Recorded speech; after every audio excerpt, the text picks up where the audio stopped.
Sleepy Hollow, a town shrouded in mist and mystery, where the air is thick with the whispers of old legends and the unknown.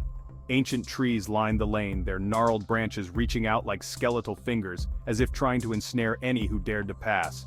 Shadows danced ominously in the flickering lamplight, creating an eerie ballet of darkness and light that played tricks on the mind. It was here that Ichabod Crane, the new schoolmaster, arrived, his heart filled with both trepidation and curiosity. Tall and lanky with a long nose and a perpetually startled expression, he cut a comical figure, often the subject of quiet chuckles and whispers. But Ichabod had his sights set on a prize far grander than mere laughter. He was a man of ambition, driven by dreams of wealth and status. He sought the hand and fortune of Katrina Van Tassel, the beautiful daughter of a wealthy farmer whose charms had ensnared many a suitor. Ichabod, with his love for chilling tales, was captivated by the local legend of the Headless Horseman, a story that seemed to come alive in the very air of Sleepy Hollow. This ghastly specter, said to be a Hessian soldier who lost his head to a stray cannonball during the Revolution, haunted the roads at night, his presence felt in every rustle of leaves and every gust of wind. He rode furiously, seeking his missing head, a relentless force of nature that could not be stopped. The legend sent shivers down Ichabod's spine, but he couldn't help but feel a thrill of excitement at the thought of such a terrifying entity.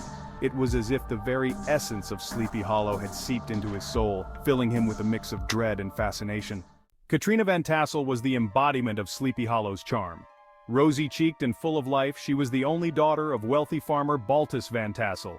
Ichabod, with his insatiable appetite and even larger dreams, saw Katrina as his ticket to a comfortable life.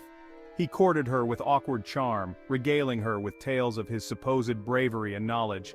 But Ichabod was not alone in his pursuit of Katrina's affections. Brom Bones, the town's rough-and-tumble hero, was also smitten with her. Strong and handsome, Brom was everything Ichabod was not. A fierce rivalry blossomed between the two men, fueled by their desire for Katrina and their clashing personalities. As the days grew shorter and the air turned crisp, the townsfolk gathered for the annual harvest party at the Van Tassel farm. Ichabod, dressed in his finest borrowed clothes, was in his element. He danced with Katrina, his heart soaring with hope. He devoured mountains of food, his eyes gleaming with delight. But as the evening wore on, the mood shifted. Stories of the Headless Horseman, whispered in hushed tones, began to circulate. Ichabod, his imagination running wild, felt a chill creep up his spine. He couldn't shake off the feeling that something was amiss, that the legend of the Headless Horseman was more than just a story. Section 4. A Race Against Terror. The party ended and Ichabod, his heart heavy with a premonition he couldn't quite grasp, mounted his old horse, Gunpowder. The air was thick with an unsettling silence, broken only by the occasional hoot of an owl. The night was dark, the only light coming from a sliver of moon peeking through the clouds. Shadows danced eerily among the trees, creating an almost otherworldly atmosphere. As he rode through the dense forest, the wind whispered through the trees, sounding like mournful cries. The rustling leaves seemed to echo his growing fear. Then he saw him. A monstrous figure on horseback silhouetted against the moonlit sky. The figure seemed to materialize out of the darkness, an ominous presence that sent chills down Ichabod's spine. It was the Headless Horseman, his dark cloak billowing behind him like a shroud. The legend had come to life before Ichabod's very eyes. In the horseman's hand, a jack-o'-lantern, its carved face twisted into a grotesque grin. The eerie glow from the lantern cast sinister shadows on the ground.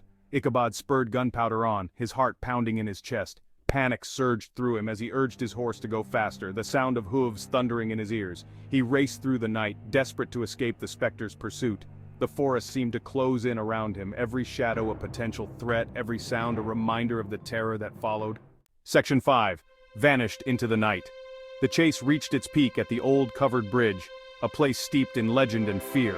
The Headless Horseman, a figure of terror and myth, hurled his fiery jack-o'-lantern with deadly precision, its aim true. Ichabod ducked just in time, the missile sailing past him and exploding in a shower of sparks, lighting up the night with an eerie glow. And then, just as suddenly as it began, the chase was over, leaving an unsettling silence in its wake. Ichabod, shaken but unharmed, approached the bridge cautiously, his heart pounding in his chest. The Headless Horseman was gone, vanished into the night as if he had never been there.